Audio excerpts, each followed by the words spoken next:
Hello જ્ઞાન સહાયક મિત્રો, અમારી ચેનલમાં તમારું સ્વાગત છે।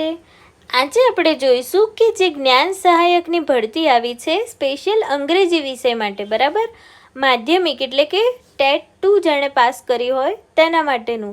તો એ જે તમારે ઓનલાઈન ફોર્મ ભરવાનું હશે એ કઈ રીતે ભરવાનું હશે તો તેની સ્ટેપ બાય સ્ટેપ માહિતી હું અહીંયા આપું છું, તો તે તમે જોઈ લેજો। જો અહીંયા સૌથી પહેલું તમને આવી રીતે એક માર્ગદર્શિકા આપેલી છે કે સ્પેશિયલ તમે કઈ રીતે ફોર્મ ભરી શકો છો, બરાબર। તો આ માર્ગદર્શિકામાં અહીંયા તમને ફર્સ્ટ શું આપેલું છે તો તમારે સૌથી પહેલાં આ જે સાઇટ લખેલી છે pre-gnan-sahayak.ssa-gujarat.org એના ઉપર ક્લિક કરવાનું। એટલે એ તમે ગૂગલમાં સાઇટ લખશો, એ લખશો ને એટલે તમને આવી રીતનું કંઈક પેજ જોવા મળશે। તો એ પેજમાં સૌથી પહેલાં તમારે શું કરવાનું રહેશે, રજિસ્ટ્રેશન કરવાનું રહેશે, કારણ કે એક વખત તમે એ લોગિન રજિસ્ટ્રેશન કરી શકો પછી જ્યારે તમારે આ સાઇટ ઓપન કરવી હોય ત્યારે ફક્ત લોગિન કરવા માટે શું કરવાનું, સૌથી પહેલાં રજિસ્ટ્રેશન કરવું પડશે। તો આ જે પહેલું પેજ છે એમાં અહીંયા તમને લોકોને કંઈક માધ્યમિક એવું દેખાય છે, બરાબર। તે માધ્યમિક ઉપર ક્લિક કરવાનું એટલે તમને એક ફોર્મ ખુલશે, એના ઉપર તમે શું કર્યું કહેવાય, રજિસ્ટ્રેશન કર્યું કહેવાય। જો ફોર્મ કંઈક આ રીતનું હશે, બરાબર। એમાં સૌથી પહેલું ટેટ, કારણ કે તમે 6 થી 8માં એને કહેવાય ટેટ, તો એનું પાસ કર્યાનું વર્ષ લખવાનું છે, પછી એનો સીટ નંબર, તમારો ઈમેલ આઈડી અને પાસવર્ડ। હવે આ જે પાસવર્ડ છે ને એ પાસવર્ડ તમારે બનાવવાનો રહેશે, કારણ કે સૌથી પહેલી વખત તમે શું કરો છો, રજિસ્ટર કરો છો। એટલે અહીંયા જે પાસવર્ડ બનાવો એ તમારે શું કરવાનું છે, જ્યાં સુધી આ સાઇટ ઓપન કરો ત્યાં સુધી એ પાસવર્ડ અને ઈમેલ આઈડી એ બંને ખાસ યાદ રાખવું પડશે। જો હવે એના પછી ડેટ ઓફ બર્થ લખી નાખ્યું, પછી તમારો મોબાઈલ નંબર અને તમે જે અહીંયા જે આગળ પાસવર્ડ બનાવ્યો છે એનો એ જ પાસવર્ડ કન્ફર્મ પાસવર્ડમાં લખવાનો રહેશે। અને એના પછી અહીંયા શું કરવાનું, કેપ્ચા કોડ, જેમ અહીંયા છે 3 + 68 તો શું થાય 71, એવી રીતે શું કરવાનું, કેપ્ચા કોડ લખી અને રજિસ્ટર પર ક્લિક કરવાનું। તો તમે જ્યારે અહીંયા રજિસ્ટર પર ક્લિક કરશો એટલે તમે અહીંયા જે મોબાઈલ નંબર નાખેલો હશે એ મોબાઈલ નંબર ઉપર શું જશે, એક ઓટીપી જશે, જો આવી રીતે, બરાબર।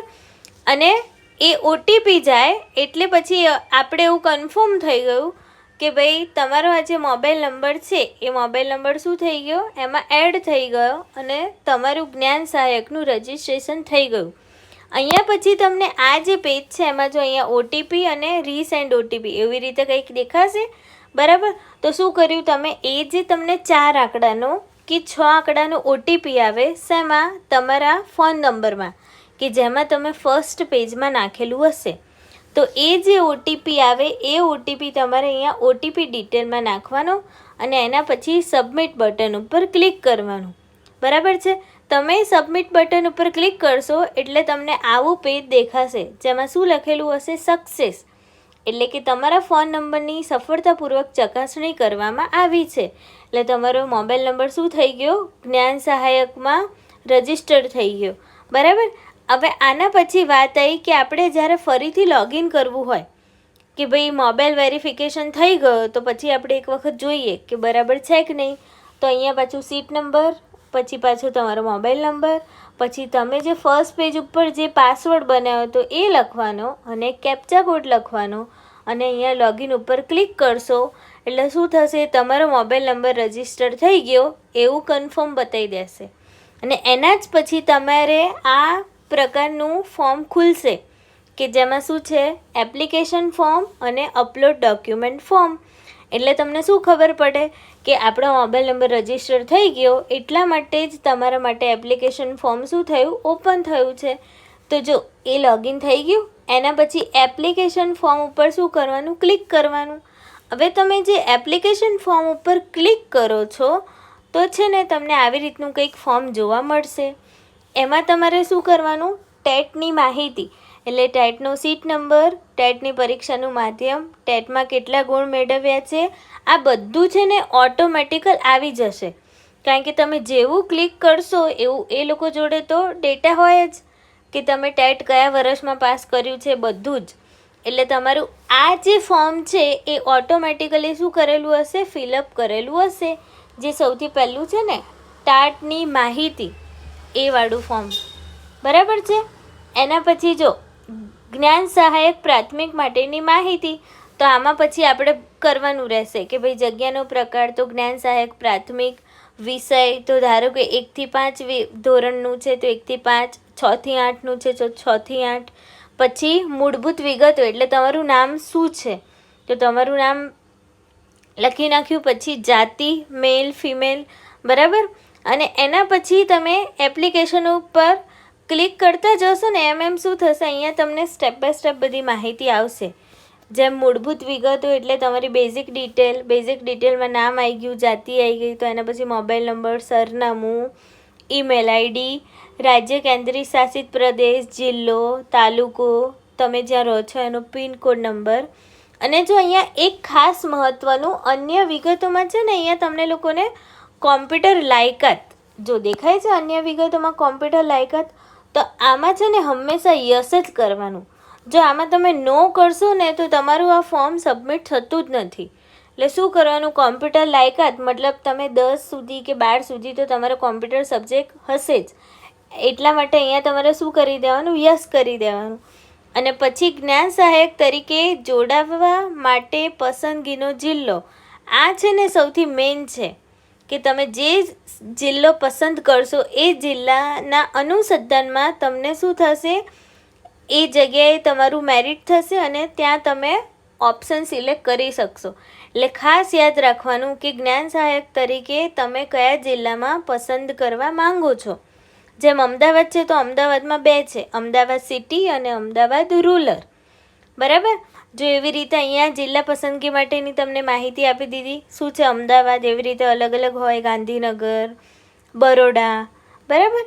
એના પછી જે એપ્લિકેશન ફોર્મ છે એ ફોર્મમાં આવશે HSC એટલે કે ધોરણ 12ની લાયકાતની વિગતો, કે તમારું બોર્ડનું નામ શું હતું, તો બોર્ડનું નામ તો GSH SEB Gujarat secondary higher secondary board આવે, એજ્યુકેશન બોર્ડ. પછી તમારું બેઠક નંબર એ તમારી જે ધોરણ 12ની માર્કશીટ હશે ને એમાં હશે. એના પછી તમે કયા વર્ષમાં પાસ કર્યું છે, પછી 12મામાં તમારે કયો પ્રવાહ હતા, વિજ્ઞાન પ્રવાહ હતો કે સામાન્ય પ્રવાહ હતો, બરાબર. પછી તમે કેટલા ટ્રાયલમાં પાસ કર્યું છે, ફર્સ્ટ ટ્રાયલ, સેકન્ડ ટ્રાયલ, એવી રીતે. અને અહીંયા છે ને એક વસ્તુ ખાસ જોજો કે તમે કુલ ગુણ કેટલા મેળવ્યા અને કેટલા ગુણની એક્ઝામ હતી. તો જો અહીંયા કુલ ગુણ એમાંથી તમને સપોઝ મેળવેલા છે 550, તો અહીંયા છે ને પર્સન્ટેજ ઓટોમેટિકલ જનરેટ થઈ જશે. તમારે અલગથી જનરેટ કરવાની જરૂર નથી, મતલબ અલગથી બતાવવાની જરૂર નથી. તમે કુલ ગુણ અને મેળવેલા ગુણ અંદર એન્ટર કરી દેશો એટલે એની જાતે જ પર્સન્ટેજ આવી જશે. એના પછી અનુસ્નાતકની એટલે કે ભાઈ તમે સ્નાતક એટલે કે તમે 12મા પછી જો BSc કરો છો, BCom કરો છો કે BA કરો છો, બરાબર. તો અહીંયા શું આવશે, તમારી એ પ્રમાણેની વિગતો આવશે. જેમ લાયકાત તો આવે ભાઈ BA, તો પછી કઈ યુનિવર્સિટી, તો અહીંયા ગુજરાત યુનિવર્સિટી છે. એવી રીતે તમે જે યુનિવર્સિટીમાંથી પાસ કર્યું હોય એ, પછી પાસ કર્યાનું વર્ષ, પછી તમારો સબ્જેક્ટ, અને એમાં પણ તમને બેઠક નંબર માર્કશીટમાં હશે, લખેલી હશે. એના પછી અહીંયા રાજ્ય કેન્દ્ર શાસિત પ્રદેશ, પછી અભ્યાસનો પ્રકાર કે તમે રેગ્યુલરમાં કર્યું છે કે એક્સટર્નલમાં કર્યું છે. એક્સટર્નલ એટલે ખાલી એક્ઝામ આપવા જવાનું, અને રેગ્યુલર એટલે તમે દરરોજ કોલેજમાં જાઓ છો અને ત્યાં ભણો છો એ પ્રમાણે, બરાબર. આ પણ તમે કેટલી ટ્રાયલમાં પાસ કર્યું છે, ફર્સ્ટ, સેકન્ડ, થર્ડ, એ રીતે લખવાનું. આમાં પણ મેળવેલા ગુણ અને કુલ ગુણ લખશો એટલે તમને ઓટોમેટિકલ પર્સન્ટેજમાં આવી જશે, બરાબર છે. આવી રીતે આ થઈ ગઈ તમારી સ્નાતકની એટલે કે BA. હવે તમારે જોવાનું છે કે અનુસ્નાતક એટલે કે BA કર્યું પછી શું આવે અનુસ્નાતકમાં MA, તો MA લખી નાખવાનું. પછી યુનિવર્સિટી તો ગુજરાત યુનિવર્સિટી, પાસ થયાનું વર્ષ તો તમે કયા વર્ષમાં MA પાસ કર્યું છે. પછી તમારો વિષય, બેઠક નંબર, રાજ્ય કેન્દ્ર શાસિત પ્રદેશ, એમાં પણ ગુજરાત આવશે હંમેશા કારણ કે આપણે ગુજરાતના કેન્ડિડેટ છે. પછી અભ્યાસનો પ્રકાર તો એ પણ રેગ્યુલર, અને ટ્રાયલ તો ટ્રાયલમાં ફર્સ્ટ ટ્રાયલ સેકન્ડ ટ્રાયલ તમે જે પ્રમાણે પાસ આઉટ કર્યું હોય. એના પછી મેળવેલા ગુણ અને કુલ ગુણ, તો અહીંયા પણ પર્સન્ટેજ ઓટોમેટિકલી એના જાતે આવી જશે. બરાબર. હવે ખાસ ઇમ્પોર્ટન્ટ બીએડ, કારણ કે બીએ અને એમએ તો બધાએ કરેલું જ હોય, બરાબર, તો જ સ્નાતક અનુસ્નાતકની કક્ષાએ આપણે પહોંચ્યા હોઈએ. હવે વાત થઈ બીએડની, કારણ કે ટીચરની એલિજિબિલિટી માટે બીએડ છે ને એ કમ્પલસરી કરવામાં આવે છે, અથવા બીએડની ઓરમાં છે પહેલાંના સમયમાં જે પીટીસી થતું હતું ને એ છે. બરાબર. તો જો અહીંયા શું કરવાનું, બીએડ, તો બીએડ લખવાનું. પછી બીએડમાં તમારો રાજ્ય કેન્દ્ર શાસિત પ્રદેશ છે તો ગુજરાત જ આવે. હવે અહીંયા છે ને તમે બીએડ કઈ કોલેજમાંથી કર્યું છે તો એ કોલેજનું નામ, પછી એ જે કોલેજ છે એ કઈ યુનિવર્સિટીના સંલગ્નમાં આવે છે તો યુનિવર્સિટી લખવાની. પછી તમે કયા વર્ષમાં પાસ કર્યું છે, એનો બેઠક નંબર, કેટલી ટ્રાયલમાં પાસ કર્યું છે, અને અભ્યાસનો પ્રકાર રેગ્યુલર કે એક્સટર્નલ. અને જો બીજું એવું છે કે શું કોલેજ NCTE એટલે RCI માન્ય છે. જો તમને હવે આ ખબર ના હોય ને કે તમારી કોલેજ આ માન્ય છે કે નહીં, તો શું કરજો, ગૂગલમાં તમારી કોલેજનું નામ લખજો. અને ગૂગલમાં તમારી કોલેજનું નામ લખશો ને એટલે અહીંયા તમને યસ બતાવી જ દેશે, કારણ કે મોસ્ટલી બધી કોલેજ હોય ને એ બધી આના અંડરમાં જ આવતી હોય છે. એટલે આમાં હંમેશા શું આવશે, યસ જ આવશે. બરાબર. એના પછી મેળવેલ ગુણ, કુલ ગુણ, અને એના પછી પર્સન્ટેજ ઓટોમેટિકલી એની રીતે જનરેટ થઈ જશે. બરાબર. આ થઈ બીએડની વાત. તો અહીંયા તમારે ઓનલી ફોર ખાલી બીએડ સુધીનું જ છે. બરાબર.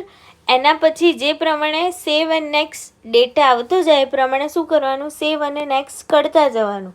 તો સેવ અને નેક્સ્ટ કરતા જશો, એના પછી શું આવી જશે, આવી રીતે સક્સેસ એવું, એટલે તમે આટલું ફોર્મ બરાબર ભર્યું એવો મેસેજ આવી જશે.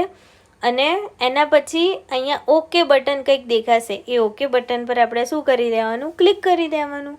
જો તમે અહીંયા ઓકે બટન પર ક્લિક કરી દેશો એટલે તમે જે આખું એપ્લિકેશન ફોર્મ ભર્યું છે એ શું થઈ જશે, કમ્પ્લીટલી ફૂલફિલ થઈ જશે. હવે વાત આવી ડોક્યુમેન્ટની, કે ચલો આપણે ભાઈ BSc BA MA બધું તો પાસ આઉટ કરી દીધું, બરાબર, એ બધાની માહિતી પણ આપી દીધી. પણ હવે જે આપણા છેલ્લા સેમિસ્ટરની જે માર્કશીટ હશે ને એ અહીંયા આ લોકો શું કરે છે, અપલોડ કરવા માટે માંગે છે. કારણ કે આપણે જેવું ફોર્મ ભરીશું ને એવી એ લોકો સાથે ફોર્મની સાથે બધી માર્કશીટ અટેચ થયેલી એ લોકોને જોવા મળશે ઓનલાઈન. બરાબર. તો જો સૌથી પહેલાં ઓનલાઈન અટેચ કરવાનું છે એમાં શું છે, SSCનું પ્રમાણપત્ર.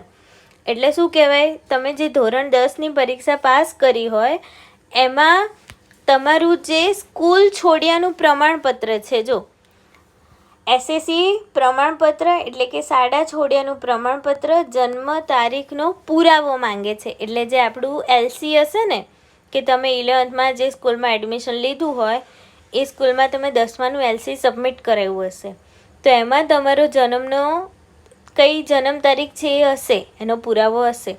એના માટે શું કરવાનું, શાળા છોડ્યાનું પ્રમાણપત્ર એને કહેવાય LC, એ અપલોડ કરવાનું રહેશે. પછી 12thની માર્કશીટ, ટેટ 2ની માર્કશીટ જે તમને ગવર્મેન્ટમાંથી આવી હશે, એના પછી સ્નાતકની માર્કશીટ, પછી બીએડની અને અનુસ્નાતકની. બરાબર. આવી રીતે શું કરવાનું છે, બધી અલગ અલગ તમને માહિતી આપશે. પછી જો 7 નંબરનું છે ને એ પાછું શું છે, બીએડ છે, સ્નાતકની ડિગ્રી, એવી રીતે અલગ અલગ છે ને અહીંયા બધું છે. પછી ફોટો અને સાઇન પણ તમારો શું કરવાનો છે, અહીંયા અપલોડ કરવાનો છે. તો જો આ જે અપલોડ કરવાની વાત આવી ને, અપલોડ કરવામાં જે 6 નંબરનું 9, 10 અને 11 આ જે 4 નંબરના ઓપ્શન છે ને એ કેવા છે, મરજિયાત છે. એટલે મરજિયાતનો મતલબ એવો થયો કે તમે જો એ ના કરેલું હોય તો એની જગ્યાએ તમે અપલોડ નહીં કરો ને તો પણ આ ફોર્મ તમે ફિલઅપ કરી શકશો. મરજિયાત અને ફરજિયાત એવી રીતે બંને અલગ અલગ હોય, પણ અહીંયા શું છે, મરજિયાત એટલે એવું, એનો મતલબ એવો થાય કે તમારે એ અપલોડ કરવાની જરૂર નથી. બરાબર છે. તો જો અહીંયા SSCનું પ્રમાણપત્ર, પછી 12thની માર્કશીટ, BA BEd, પછી એવી રીતે બધી વસ્તુને શું કરવાની, અહીંયા અપલોડ કરવાની. અને જેમ જેમ તમે અપલોડ કરતા જશો ને એમ અહીંયા આ જે ગ્રીન બોક્સ આવ્યું એમાં તમને લોકોને દેખાશે કે તમે આ બધી વસ્તુ શું કરી દીધી છે, અપલોડ કરી દીધી છે. બરાબર.